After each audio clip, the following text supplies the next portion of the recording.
All right, let's dive right in. Have you ever felt like a detective at a crime scene, but the evidence is completely vanished? It's the worst, right? That is exactly what it feels like when you're trying to track down really complex app bottlenecks. So today, we are putting on our detective hats to explore Sentry performance monitoring in this explainer. We're going to look at exactly how we can actively find and fix slow transactions way before your users get frustrated enough to complain about them. Man, every developer knows the absolute dread of getting that one support ticket that just says, the app is slow. It is literally the vaguest, least helpful clue imaginable. But contrast that reactive before triage nightmare with highly specific, proactive Sentry diagnostic data. It doesn't just tell us things are slow, it points directly to a checkout transaction dragging at 8 seconds, specifically because a payment API span took 6.2 seconds. Boom. We've instantly gone from a wild goose chase to a perfectly targeted fix. Section 1. The Observability Gap. Moving from reactive monitoring to proactive monitoring. To understand how we get that awesome level of proactive detail, we really have to talk about the observability gap. For years, teams relied heavily on error monitoring to tell them when their code is broken. But what happens when the code works perfectly, it doesn't throw a single error, but it takes 10 whole seconds to load a page.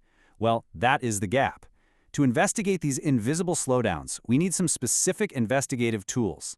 Think of a trace as the entire case file, the complete end-to-end journey of a user's operation from the initial browser click all the way down to the database and back. A span, on the other hand, well, that's our individual suspect. It's a single, named, timed operation representing just one part of that workflow. By breaking a trace into spans, we can isolate exactly who is guilty of stealing our time. Section 2. The Performance Dashboard. Surveying the scene of the crime. When you turn on distributed tracing, Sentry actually aggregates all those traces and spans into a unified, high-level view. On the performance dashboard, we gather our initial evidence using 3 absolutely crucial metrics.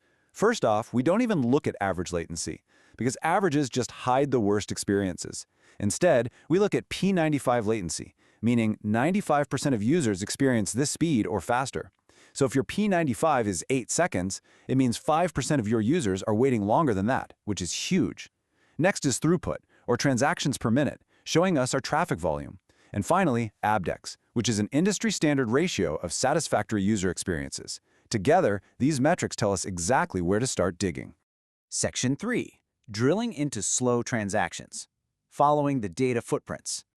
Okay, so we surveyed our high-level metrics, and now it's time to drill down from that bird's-eye view right into the active investigation phase. And this leads us to the fundamental question every single developer asks. A transaction is dragging, users are frustrated, but where exactly are we losing time? Like, is it the front-end rendering? Is it the network? Is the database choking? Or is an external API timing out? Let's see how Sentry guides us straight to the answer. The investigative workflow here is brilliantly simple. First up, you open the transaction summary to check out the overall duration and any related errors. Second, you view the spans waterfall. This is a super helpful visual, cascading timeline of every operation that happened during the request. Finally, you look for self-time. Now, a span's total duration includes the time it spends waiting for its child operations to finish, but self-time strips all that away. It isolates the exact execution time of that specific span, pointing you straight to the true bottleneck. Let's actually look at a real-world example from a dev team at Hello C++. They had this endpoint that was just painfully slow.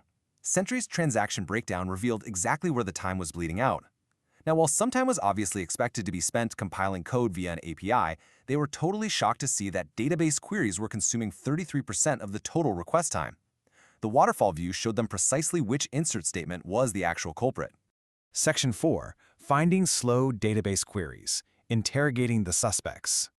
So once you know the database is the problem, it's time to pivot right over to Sentry's Queries module. Sentry automatically captures every query executed via supported ORMs, it scrubs out the sensitive data, and it groups them so you can easily spot patterns.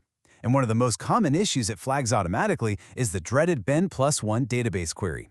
Imagine going to the grocery store to buy ingredients for a salad, right?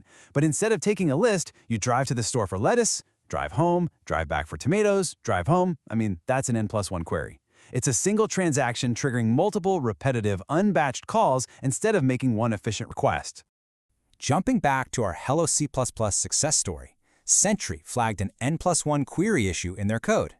By identifying the exact line of code causing this, the developer was able to add an index, batch the inserts, and move post-processing to a background queue. And the result? The request execution time dropped from 2.4 seconds to 1.7 seconds. That is a massive 29% performance improvement, all from just fixing one clearly identified database suspect. But wait, how do you even know which query to fix first? Well, Sentry helps you prioritize using this really smart metric called time spent. It calculates this by multiplying the average query duration by the queries per minute.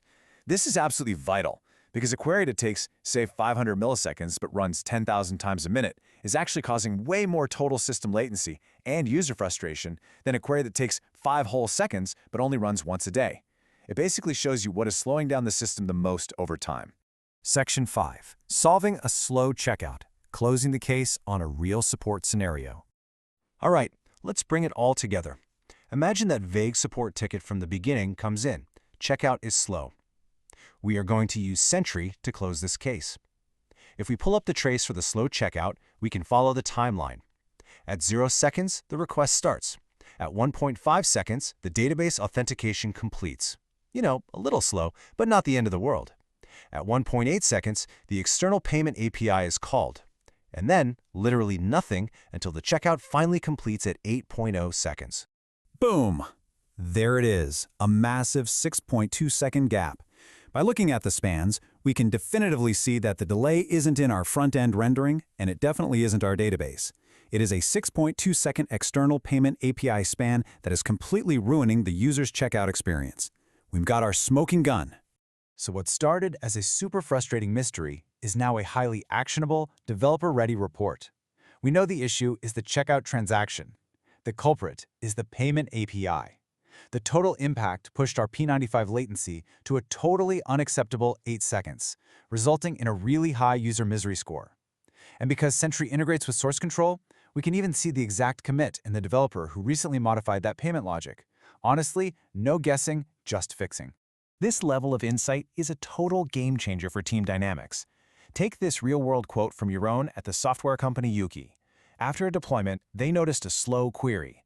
But because Sentry showed them exactly what it was affecting, they realized it was just on an obscure, low-traffic menu. So instead of a panicked middle-of-the-night hotfix, they knew it could wait.